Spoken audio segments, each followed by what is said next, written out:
العالمين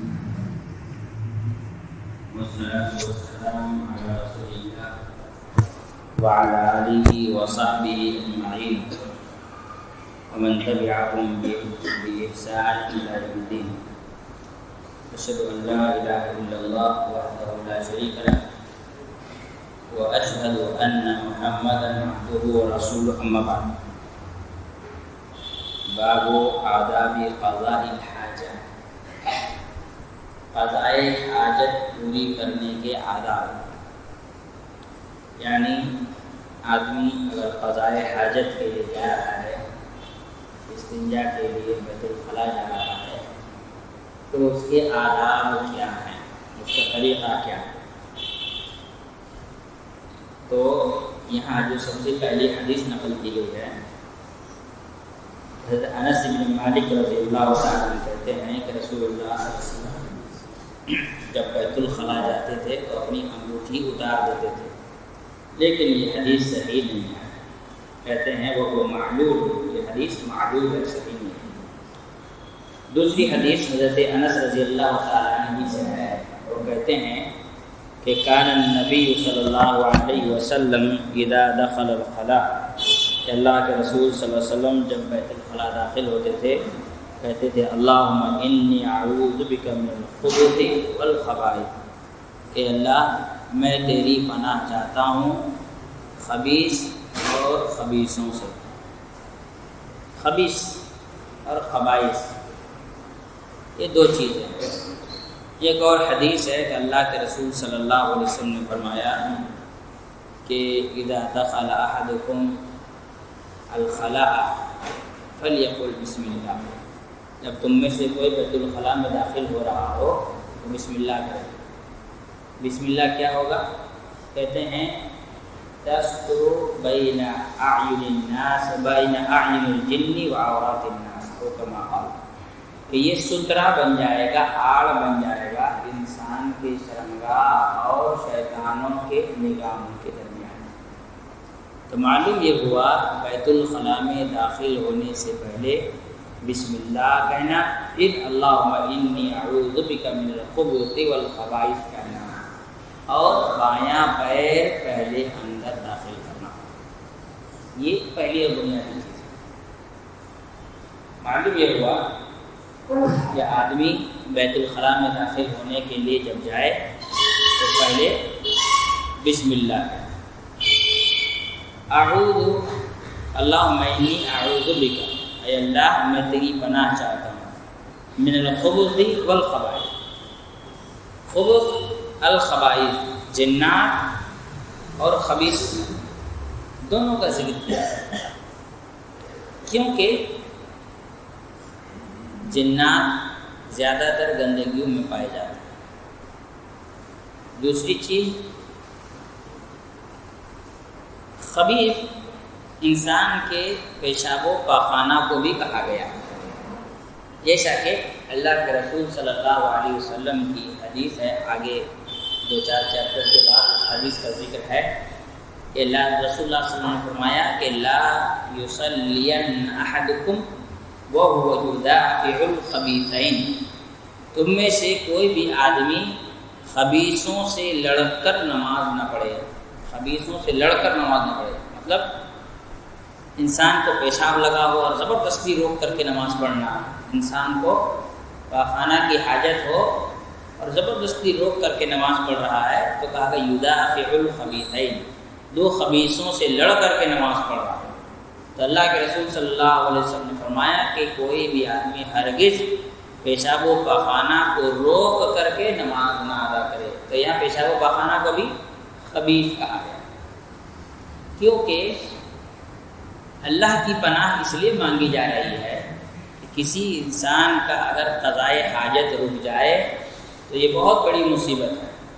پیشاب رک جائے یا پاخانہ نہ ہو رہا ہو تو کتنی تکلیف اور کتنی دقتیں ہو جاتی ہیں، انسان کو کتنا پرابلم ہو جاتا ہے.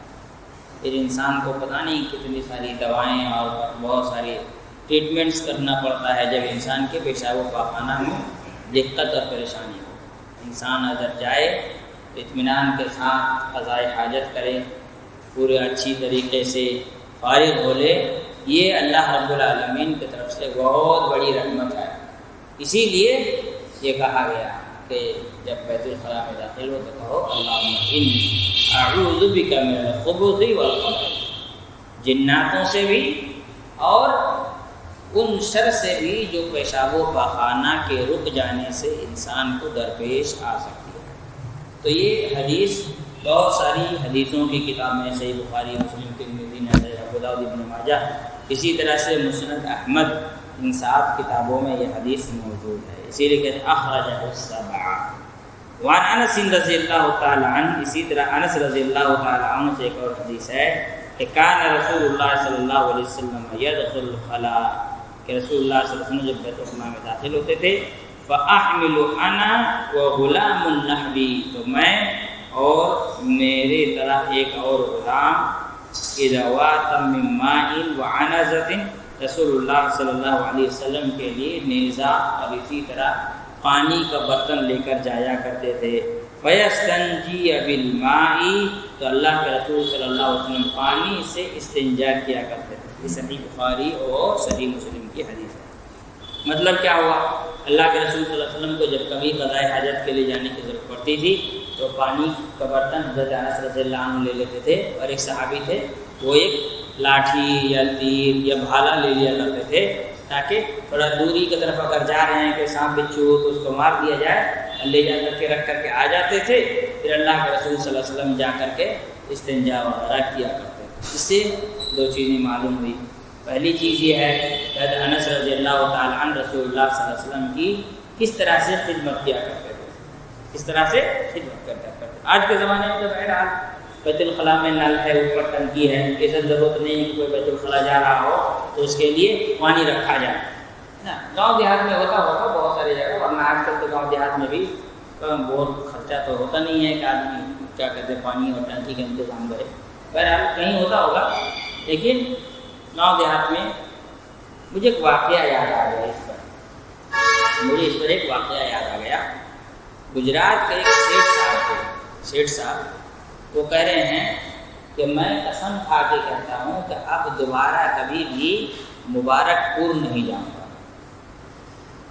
میں دوبارہ کبھی مبارک پور نہیں جاؤں گا، قسم کھا کر کے۔ کہا بھائی کیوں ہے، ایسا کیوں ہے؟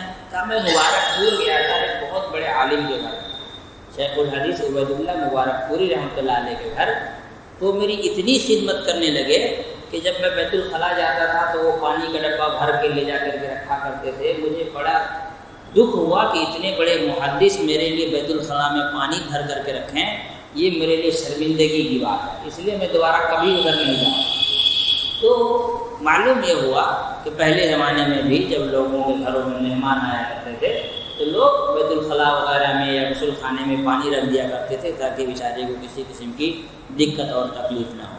یہ کوئی خراب چیز نہیں ہے، یہ کوئی خراب چیز نہیں ہے کہ بھائی کوئی آدمی بیت الخلاء جائے اس کے لیے پانی رکھ دے، لیکن آج کے زمانے میں لوگوں نے یہ ساری چیزوں کو خراب تصور کر لیا۔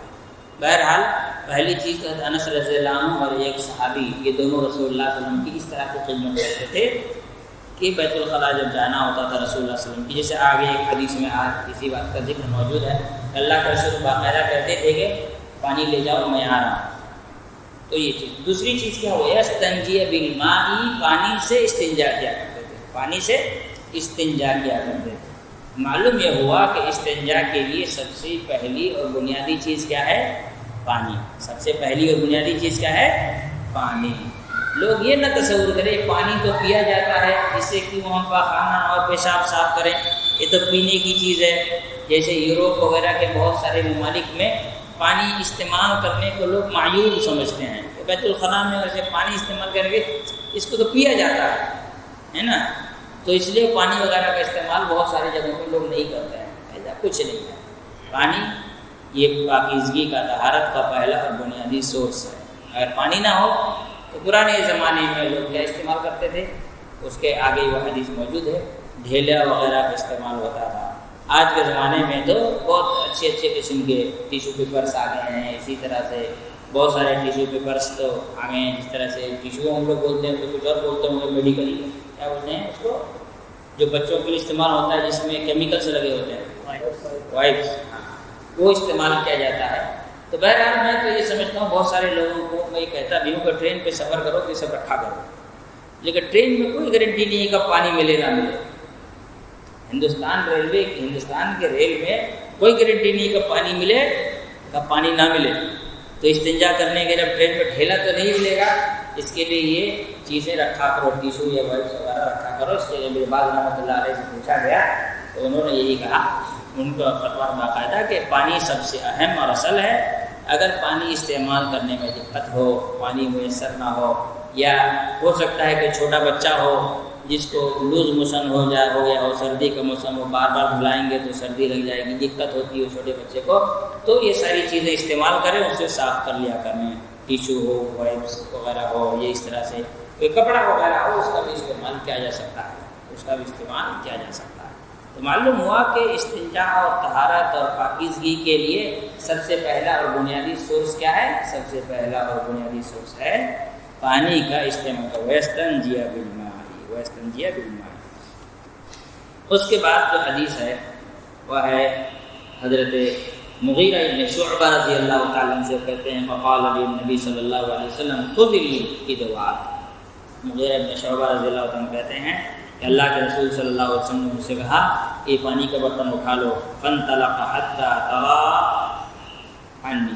پھر پانی جب رکھ دیا گیا تو اللہ کے رسول صلی اللہ علیہ وسلم پانی لے کر کے اتنے دور چلے گئے کہ میری آنکھوں سے اوجل ہو گئے۔ فقضى حاجته، پھر رسول اللہ صلی اللہ علیہ وسلم نے اپنی حاجت پوری کی، یعنی استنجا وغیرہ کیا۔ تو یہ صحیح بخاری اور مسلم کی حدیث ہے۔ اس سے معلوم یہ ہوا کہ استنجا کرتے وقت اس بات کا خیال رکھا جائے کہ انسان لوگوں کے آنکھوں سے، نگاہوں سے دور ہو، ایک آڑ ہو، پردہ ہو، ایک آڑ ہو، ایک پردہ ہو، چاہے وہ مرد ہو یا عورت ہو، سب کے لیے ضروری ہے کہ وہ استنجا کرے، تو اس کے لیے ایک آڑ ہو، ایک پردہ ہو۔ ایسا نہیں ہے کہ آدمی کہیں بھی بیٹھ جائے استنجا کرنے کے لیے، جیسا کہ گاؤں دیہاتوں میں تو آدمی سڑکوں پر کنارے بیٹھ جاتا ہے، ریل کی پٹریوں پر بیٹھ جاتا ہے نا۔ اور گاؤں سے میں کبھی کبھی بولتا ہوں بڑا عجیب انسان ہے، گاؤں سے ہٹ کر کے ریل کی پٹری پر آیا ہے۔ اب یہاں سے ٹرین جائیں گی تو ٹرین میں تو 1000 آدمی ہیں، گاؤں میں تو 200 آدمی ہوں گے، وہ 200 سے بچ کر کے 1000 کے سامنے آ کر کے بیٹھ گیا ہے پٹری پر، ہے نا۔ تو لوگوں کے نگاہوں سے، لوگوں کے آنکھوں سے دور ہونا ضروری ہے نا۔ اب تو بہرحال بہت لوگوں کے اندر یہ آ گئی ہے، گاؤں دیہاتوں میں بھی بیت الخلا بنانا شروع کر دیا گیا ہے، ورنہ آج سے زیادہ نہیں 10-15 سال پہلے ہی بنگال اور بہار کے بعض علاقوں میں چلے جائیے تو ایسا حالت ہے کہ بیت الخلا وغیرہ کوئی تصور نہیں ہے۔ مہمان اگر بولتے کہ ہم کو استنجا لگے، لوٹا بھر کے پانی دے دیتے، چلے جائیے کھیت میں، چلے جائیے کھیت میں، چلے جائیے، لوگ بھیج دیا جاتا ہے۔ آج بھی بہت ساری جگہوں پر ہے جہاں پر بیت الخلا وغیرہ کے انتظامات نہیں ہوتے ہیں، بولتے ہیں چلے جائیے کھیت پہ۔ آدمی آر محسوس نہیں کرتا ہے، شرم نہیں آتی۔ وہ شتر مرغ جانتے ہیں، شتر مرغ کی عادت کیا ہوتی ہے؟ کہتے ہیں شتر مرغ ریگستان میں پایا جاتا ہے، دوڑتا ہے، اپنی منڈی نیچے کر لیتا ہے، اس کو کوئی دکھتا نہیں تو اس کو لگتا ہے کہ مجھے کوئی دیکھ نہیں رہا ہے نا۔ وہی حال بہت سارے لوگوں کی ہوتی ہے۔ بہرحال یہ چیزیں صحیح نہیں ہیں۔ کیا کہتے ہیں، انسان اگر استنجا وغیرہ کر رہا ہو تو بہرحال اتنی کیا کہتے ہیں آڑ ہونی چاہیے کہ کوئی کسی کو نہ دیکھ سکے۔ انسان کے لیے ضروری ہے کہ وہ آڑ ہو، دوری اختیار کرے۔ وعن ابی ہریرہ رضی اللہ تعالیٰ عنہ، ابو ہریرہ رضی اللہ تعالیٰ عنہ کہتے ہیں کہ رسول اللہ صلی اللہ علیہ وسلم نے فرمایا اتقوا اللعانین، 2 لعنت والی چیزوں سے پرہیز کرو۔ اتقوا اللعانین، 2 لعنت والی چیزوں سے پرہیز کرو۔ الذی یتخلی فی طریق الناس او ظلہم، تو 2 باتیں بتائی گئی۔ یہ 2 جگہوں پر انسان کو استنجا کرنے سے منع کیا گیا۔ پہلی چیز ایک ایسی جگہ جہاں پر لوگوں کا اکثر گزر ہوتا ہو یا لوگ وہاں جاتے ہیں، اور ظلہم، یا کوئی سایہ دار جگہ ہو۔ ان دونوں جگہوں پر انسان کو بیت الخلا یعنی پیخانہ یا پیشاب کرنے سے پرہیز کرنا چاہیے، نہیں پیشاب و پخانہ کرنا چاہیے۔ ایک چیز جہاں سے لوگوں کا گزر ہو، اس لیے کہ آدمی ایسی جگہ پر اگر پیشاب پخانہ کر دے گا جہاں سے لوگوں کا گزر ہو، جو بھی وہاں سے گزرے گا گالی دے کر کے گزرے گا، لعنت و ملامت کر کے گزرے گا، ہے نا۔ اسی طرح سے اوذل ہی سایہ دار جگہ ہے نا، کوئی پیڑ ہے جس کے نیچے سایہ ہے، تو ظاہر سی بات ہے گاؤں دیہات میں آج بھی لوگ سڑکوں کے کنارے چلتے چلتے تھوڑا سا دھوپ لگتا ہے تو اتر کے وہ پیڑ کے نیچے بیٹھ جاتے ہیں تھوڑی دیر کے لیے. اور سخت دھوپ میں پیڑ کے نیچے بیٹھنے کا جو سکون ہے وہ کسی اے سی میں نہیں ہے نا. تو پیڑ کے سائے کے نیچے بیٹھ جاتے ہیں. اب کو وہیں پہ اگر پیشاب و پاخانہ کر کے چلا جائے گا تو جو بھی آئے گا گھر آئے گا, گالیاں دے گا, وہ اس کو لعنت و ملامت کرے گا. اس سے یہ سمجھ میں آیا کہ جو لوگ بیت الخلاء جاتے ہیں اس کو پانی ڈال کر کے باہر آنا چاہیے. ایسا نہیں کہ اپنا ہلکا ہو گیا چھوڑ چھاڑ کے آ گیا. مسجدوں میں بھی کوئی ایسا کرتا ہے تو میں بولتا ہوں کہ اللہ کا شکر ہے ایسی جگہ پر ہو کہ تمہیں کھانا میں مل رہا ہے, مسجد کے اندر بیت الخلاء بھی ہے اور نل بھی ہے. کلکتہ میں کتنی مسجدیں جہاں بیت الخلاء نہیں ہے. آپ کو لگتا ہوگا کہ غلط بات کر رہے ہیں, میں نام بتا دوں گا. کلکتہ میں ایسی مسجدوں کو میں جانتا ہوں جہاں بیت الخلاء نہیں ہے. گھر سے آؤ کر کے یہاں آپ کو لوگوں کو مل جاتا ہے, آدمی پیشاب و پاخانہ کر کے ویسے ہی چھوڑ کر کے آ جاتا ہے. پانی ڈالنے میں اس کی نانی مرتی ہے, جبکہ نل ہے, ڈبہ ہے. ایسا بھی نہیں ہے کہ اس کو بولا جا رہا ہے کہ ڈبہ لو جاؤ 2 کلومیٹر دور سے کنویں سے پانی بھر کے لاؤ پھر پیخانہ کرو پھر اس میں پانی ڈال کر کے جاؤ. بڑی عجیب عادت لوگوں کی ہو گئی کہ آدمی پیشاب و پاخانہ کرے اور پانی نہ ڈالے. تو یہ بھی لعانین میں سے ہے. اللہ کے رسول صلی اللہ علیہ وسلم نے فرمایا لعنت و ملامت والی جگہ سے بچو. ایک جہاں سایہ دار جھاڑ ہو, ایک وہاں جہاں لوگوں کا بار بار گزر ہو. تو ویسے ہی کوئی اگر مسجد کے بیت الخلاء میں چھوڑ کر کے آ گیا ہے تو جو بھی جائے گا اس کے بعد وہ گالی دے گا, دعا تو کوئی نہیں دے گا. شاید ہی کوئی اتنا متقی پرہیزگار ہو جو اس کی ہدایت کے لیے دعا کرے. نہ سب برا بھلا کہیں گے, مر جائیں مردود کم سے کم اتنا تو بولیں گے ہی کہ کیا کر رہا ہے یہ مردود کہیں کا. تو یہ لعنت و ملامت والی چیزیں ہیں, اس سے انسان کو پرہیز کرنا چاہیے. نبی اسی طرح وزاد ابو داؤد, اسی طرح ابو داؤد کی حدیث ہے کہ وہ معاذ رضی اللہ تعالیٰ عنہ, معاذ رضی اللہ تعالیٰ کہتے ہیں والموارد, موارد یہاں بار بار لوگوں کا جانا ہو, یہاں بار بار لوگوں کا جانا ہو, جیسے بس اسٹینڈ ہے نا. اسی طرح سے کوئی ایسی جگہ ہے جہاں پر لوگوں کا بار بار گزر ہوتا ہو. ولفظ اتقوا الملاعن, ایک حدیث میں اتقوا الملاعن ثلاثہ, اس حدیث کا ذکر ہے کہ 3 لعنت والی جگہوں سے پرہیز کرو. البراز فی الموارد, جہاں بار بار لوگ جاتے ہوں وہاں پر پیشاب و پاخانہ کرنا. وقارعۃ الطریق, راستوں پر پیشاب و پاخانہ کرنا. والظل, اسی طرح سے سایہ دار جگہوں پر پیشاب و پاخانہ کرنا. اسی طرح سے طبرانی کی روایت ہے لیکن یہ حدیث ضعیف ہے کہ رسول اللہ صلی اللہ علیہ وسلم نے پھلدار درخت کے نیچے قضاء حاجت سے منع کیا. پھلدار ہو یا بنا پھلدار ہو, جب سایہ دار والی حدیث آ گئی تو اس پیڑ میں پھل ہو چاہے نہ, اس سے کوئی فرق نہیں پڑتا. پھلدار ہے تو بھی, نہیں ہے تو بھی, سایہ کے نیچے بہرحال انسان کو استنجا اور پیشاب و پاخانہ کرنے سے منع کرنا چاہیے. اسی طرح سے ابو قتادہ رضی اللہ تعالیٰ عنہ کی حدیث ہے, رسول اللہ صلی اللہ علیہ وسلم نے فرمایا لا یمسکن احدکم ذکرہ بیمینہ وهو یبول ولا یتمسح من الخلاء بیمینہ ولا یتنفس فی الاناء. صحیح بخاری اور صحیح مسلم کی حدیث ہے. اللہ کے رسول صلی اللہ علیہ وسلم نے فرمایا کہ تم میں سے کوئی آدمی پیشاب کرتے وقت داہنے ہاتھ سے اپنی شرمگاہ کو نہ چھوئے, ولا وهو یبول, پیشاب کرتے وقت, ولا یمسح من الخلاء بیمینہ, اور پیشاب و پاخانہ کے بعد دائنے ہاتھ سے صفائی نہ کرے. ولا یتنفس فی الاناء, پانی پیتے ہوئے اس میں سانس نہ چھوڑے, پانی پیتے ہوئے برتن میں سانس نہ چھوڑے. اس سے معلوم ہی ہوا کہ گندگی صاف کرنے کے لیے بائیں ہاتھ کا استعمال کیا جائے, انسان دائیں ہاتھ کے استعمال سے پرہیز کرے. اسی طرح سے ایک اور روایت یہاں موجود ہے, جابر رضی اللہ تعالیٰ جو کہتے ہیں کہ رسول اللہ صلی اللہ علیہ وسلم نے فرمایا اذا توضأ الرجلان فليتوارى كل واحد منهما عن صاحبه ولا يتحدث فإن الله يمقت على ذلك. یہ روایت جو ہے یہ معلوم ہے, صحیح نہیں ہے, جبکہ ابن سکن نے اس حدیث کو صحیح کہا کہ جب کوئی آدمی استنجا کے لیے 2 لوگ ہو جائیں تو دونوں الگ الگ دور دور بیٹھے, انہیں کے قریب قریب بیٹھے آپس میں باتیں کرنے لگے, دور دور بیٹھے, ایک ادھر ایک دوسرے سے دور ہو جائے. ٹھیک ہے, فل یتوارا, ایک دوسرے سے دور ہو جائے, ولا یتحدث, آپس میں بات چیت نہ کرے.